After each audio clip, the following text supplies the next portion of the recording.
Hello, beautiful, and welcome to the Mom's Talk Sex podcast with me, Mor Yelvington of Morph Transform Your Reality, where I help you step out of trauma and reclaim your power. I'm so excited and honored that you're here with me today because we're going to have a fantastic conversation with the beautiful Geraldine. Hi, Geraldine. Hello, hi, Mor. How are you?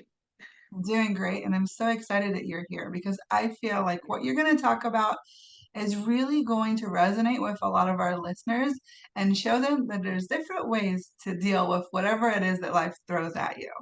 So, without further ado, why don't you introduce yourself and let us know a little bit about who you are and what you do in the world? Excellent. Well, my name is Geraldine Murphy, and I'm a relationship coach. I help couples and women to find the magic in their tired old relationship, even if they've been together for years and years and years. So I work with couples to just sort of uncover their relationship when it's just sort of felt a bit stagnant, and it's at that point where give it 5 years and they'll be thinking, I'm out of here. But oh, we're Wow. just coasting along now. It's there's a lot of people in that place There where is. they're kind of like, yeah, it's okay. It's not bad enough for me to do anything about it, but it's not great. But if somebody came sailing past it, winked at me, I might be like, ooh, you know? Oh my gosh, I feel like you hit the nail on the head with this. Okay, so what do we do, right? Well, if we're not in a relationship and we are in that place where it's not horrible, I'm feeling okay, I'm not amazed. What do you recommend your clients do? Well, firstly, I've got the people, obviously, there has to be some desire for it to be better. Not like I really don't care at all. So if there's desire, then I always feel like there's hope. Yeah. There's hope to make it better because then you'll put the work in. And this isn't going to be very sexy for quite a sexy show, but actually there are some really simple, basic habits that people in a good relationship do and people in a bad relationship do not do. Oh, okay. Yeah, and these are, oh my God, they're crazy, but they're just habits. It's just like, you want to be supple and stretchy and bendy, you just do stretches every morning. It's not rocket science. And once you do them every day, they become a habit. And then you think, oh, I forgot to do my stretches. It's that kind of thing. You just make something such a habit. But one of the things that couples that are not in a good relationship don't do, or don't do, they're not that polite to each other. They don't say please and thank you. It's a Oh, revelation, I know.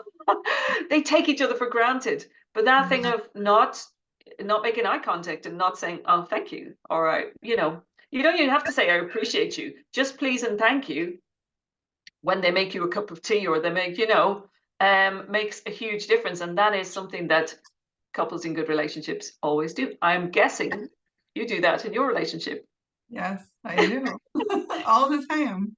It's a simple one, isn't it? Yes, You it's know? so simple, but I feel like um I really love finding moments of gratitude in my life all the time because I feel like it just makes my heart open. And so I constantly find reasons to be grateful for things. So even if my husband, he left and I'll just text him, thank you for working and providing for us. I find things just Mm. because I know it makes him feel good and it also makes me feel really good inside. Yeah, looking for the good. But Yes. it's a habit as Yes. well, It's a isn't habit. it? Was Yes. there a time in your life when that wasn't a habit, or have you always naturally done that? No, there was a time where when things got really rough, when we have little kids and it was really hard to find that good, I had to switch, was a whole mindset, I had to switch everything and really tune into what I'm really grateful for because it was really easy to be ungrateful and be miserable with everything that I had dealing with, right? So I had Yeah, to find those places, definitely. yeah, yeah, absolutely, yeah. And this is another one that kind of tails on from that. And this is something that people don't even think to do. They can't even find. Again, it's kind of really quite linked. Is complimenting your partner. You know, because not only is it nice for them, but you're looking for something in them. It's like gratitude. It's like looking for something in them that is good. And when you Right. look for something that's good in your partner, then you start to see more good. And then they magically become more attractive to you. That is very true. That is It's very genius, true. isn't it? But what I realized is, when you hang out with a bunch of moms or friends, a lot of times that even I've noticed this in like different Facebook groups that I was in, that people really like to complain a lot more than they like to admit that they're having good in their life. They don't And even so realize it. it's really easy, right? I remember I joined this group to look for, or, to connect with women that were kind of like me. And all the posts in the group was complaining about how their husbands weren't doing this and weren't doing that and I didn't realize this, but I suddenly started finding all the faults in my husband when I was in this group. I was like, oh, well, he didn't do that. And then I had to realize a week into this that I was just becoming, my point of view were changing to Yeah, adapt to the surroundings that I was in. And so I really had to kind of step out of that, shut that yeah, group down and be like, this is not me. It's not my story. This is not my husband. And I don't need to find the bad. I need yeah. to find it. So I totally, We're actually programmed to find the bad. it's That's negative bias. So it's work to go the opposite way and create the grateful or gratitude type mindset. So it's insidious the way these groups work, because I remember it when I was a teenager, and I don't do it so much now, but if I'm giving out about somebody, there was nothing as fun as a bitching session. I mean, it's just because I'm really good at it. right. Yeah. And and if people laugh at me, I'll just get going more, because that's really my thing. Right. And but it's insidious, because you have the group and somebody says something really funny but super negative, and everybody laughs. Right.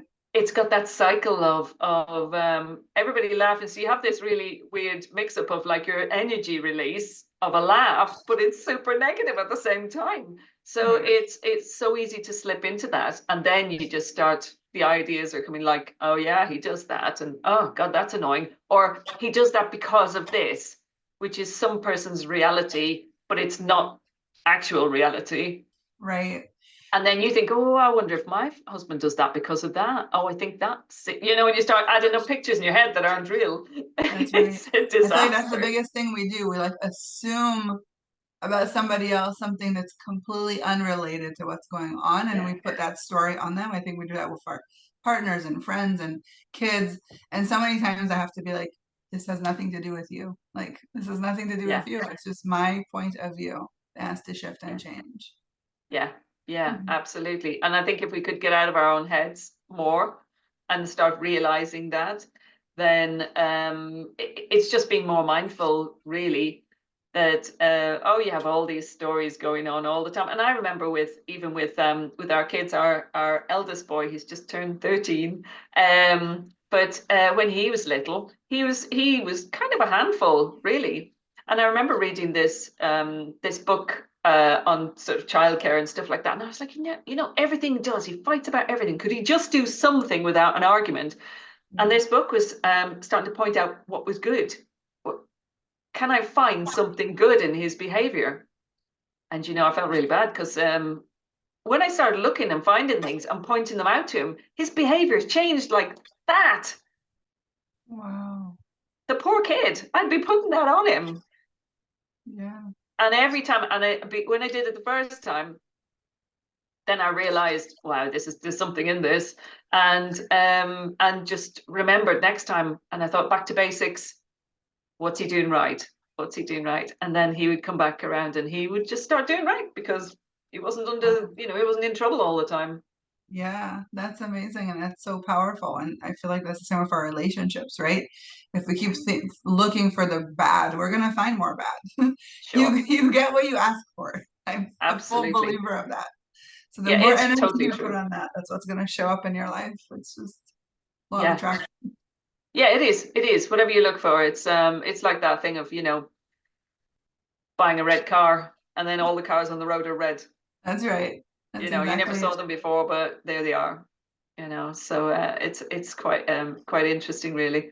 But yeah, so I guess we were going to talk a little bit about my history, my life before this life. Yes. How And did you get to where you are yeah, today, helping couples, yeah, get into that better space, which I love. yeah. Well, this is before that, really, and I think maybe because I was brought up in Ireland, and I went to school with the nuns, and um, sometimes they weren't very nice. Sometimes they were okay, but they did hit us with big sticks now and again, Yeah. which isn't really the best. But they also used to tell us that we were, not attractive, and it was kind of assumed that we were the guardians of our. Okay, obviously, we are guardians of our own bodies, but we Mhm. were meant to guard against helpless males who were totally at the mercy of their willies and Wow. had no control over themselves. So that was our job.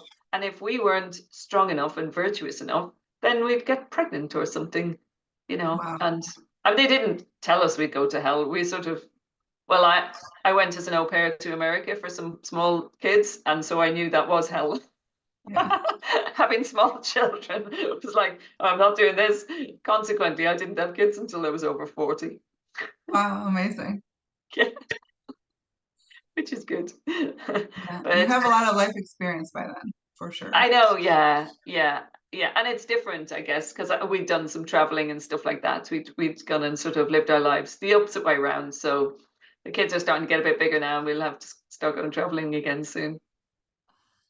But yeah, I think maybe I was an anomaly. I'm not even sure exactly if I could give advice for dealing with how the nuns spoke to us because I was I I was a more free person in my head. I was never going to be what they thought I should be. Yeah. I was always going to be more. I always thought my picture of myself in my head when I was about 15 or 16 because it was kind of the 80s, so it was all like the shiny suits and the Right. red Porsche and the briefcase. I thought I'm going to be living in London or New York, and I'll just have like lots of different lovers. I want to settle on one, and I'll be a very high-powered businesswoman. I didn't do any of that because, yeah, I don't think that would have worked for me. But, I was like, I wasn't into that, like my sister was more get married, have have the husband and save yourself for marriage and that kind of thing. And I was like, no, no No. way, I'm It's not doing amazing that. that it's amazing that even though you grew up in that environment and were raised in that environment, you were still like, no, this is not my truth, and I'm not going to comply with that. Yeah. So, how were you able to, on one hand, follow your knowing and your truth, but then having these voices in your head on how it's wrong, right? Yeah, it was, I suppose that was, I'm not sure if the rebel was stronger than the voice. Yeah. Where there was a little bit, and I think I might have a bit of, my mother tells me I've got middle child syndrome. I'm not sure exactly what that is. I'm not, I think it's a good thing. Yeah, I I think it agree. must be, yeah, it must be a good thing, yeah. So anyway, so the rebellious side was massive because, I mean, it's so funny because I even go to like the posters. My sister loved Shakin' Stevens. Do you remember him? You probably don't remember him because you probably weren't alive when he was around. But Shakin' Stevens, I loved Adamant. So I liked men in makeup, but my sister liked the boy in the blue jeans, with the floppy hair and the, boy next door type. So we were everything, but I think I probably rebelled against her. Like I used to sit out the window smoking a fag out the window at night, and my sister had asthma. I mean, I wasn't doing it so she'd get an asthma attack. I didn't make sure she'd get the smoke, but you know what I mean? It was just like total. I was like, if I could have been more opposite. I mean, we're even physically, I'm tall and she's lit. It's really weird how it's almost come out physically as well. So I'm like 7 inches taller than her. Wow. Yeah, But I'm like, yeah. how did this affect your relationships then, or your marriage? Did it ever Uh, come the but upbringing stuff affecting the um, marriage? well, I tell you what it did do was I got married quite young. God only knows why. I didn't even really want to. I just sort of did it really. And the man I married was gay, which I kind of knew, but then I didn't know. So Right. I woke up in the middle, 3 o'clock in the morning before we got married. I was like, what am I doing? He's gay. And then I still got married because you have to Uh, then. right. It's all done. The flowers are booked. She was like, oh, shit, just do it. And so 8 months later, we were getting divorced, Wow. but you're not allowed to get divorced until you've been together for 12 months Wow. in the Really? UK anyway. I did not know But that. so anyway, yeah, so that didn't really work out that well for me. And but that was just, I think, innocence and just being a bit daft. And then that didn't help, obviously, with feeling like I was God's gift if you're Right. married to a gay man, because they don't like cunnilingus and stuff, Right. which is Right. quite an accepting thing. I think for a woman, that's about the most accepted, in my opinion, it's the most accepted you could feel by a man Right. having that done to you. But I'm not, I've got like my, what do you call it? My criteria is probably quite, am I allowed to swear? Yes. Oh, my Glad criteria this is way. probably quite fucked up coming from where I've come from, But yeah, so that was, if your husband is like, Right. you're Right. not good, you're not going to feel that good about that part of your body. So I think my second husband probably helped me accept my body more than the first one, because the first one was the right old, that was not a good choice of husband. Right. I love it. Okay. So circling back to what people that have successful marriages do and people Yes. that don't. I know we talked about complimenting and Mhm. about being grateful. Was there anything else that you can add for that? What else can you do that can bring back that intimacy, that can help you, reconnect to your partner? Yeah. Well, I mean, trust is a huge thing Mhm. for connection, like from just having each other's backs is huge. And also it's really trust is something that obviously comes into the bedroom as well. Yes. You know what I mean? It's like without trust, you have to protect yourself all the time to some level. But one thing I've found that's quite it's I don't even know how I discovered this, but it's quite I think actually it's Tony Robbins. Not I haven't Tony Robbins didn't tell me, but Yeah. it's something I've discovered somewhere along the road with some of the stuff I went to Unleash the Power Within and a couple of events like that. But it was about having command of your nervous system, Hmm. and I've actually only heard this recently again, and it's you know how you can create a butterfly in your stomach? Can you do that? Do you have that phrase where you get butterflies?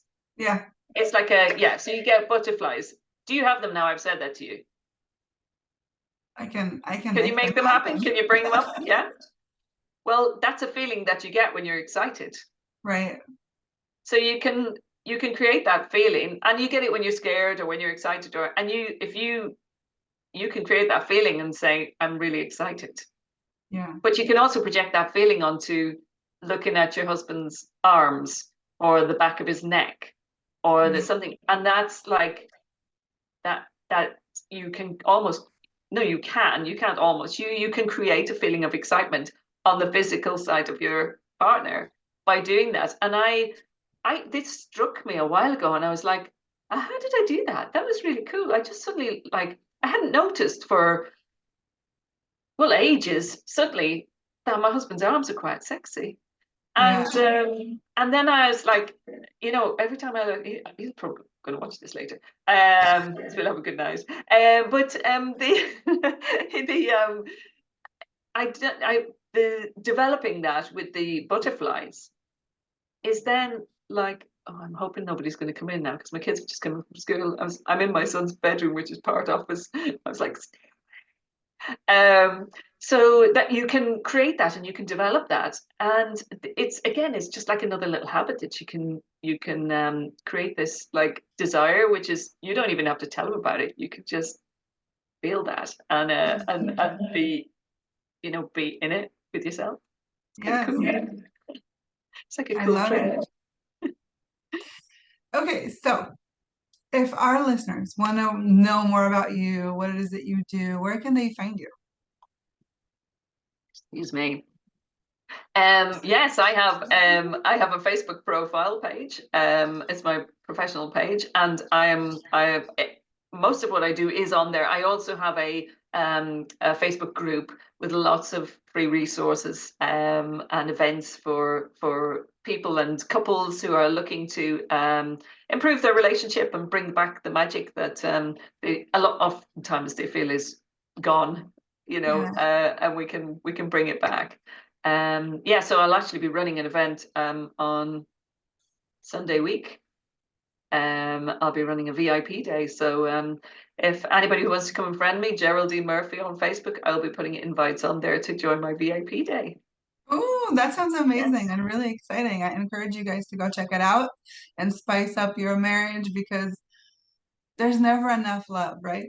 absolutely. There's There's only room to always grow. room for more every time. And the cool thing is it spreads out. So it overspills and other people get splashed with it. Yes. That sounds gross. Splash in the face with it. Go splash people in the face with your love. I love that. Ooh, yeah. There you go. Yeah, yeah.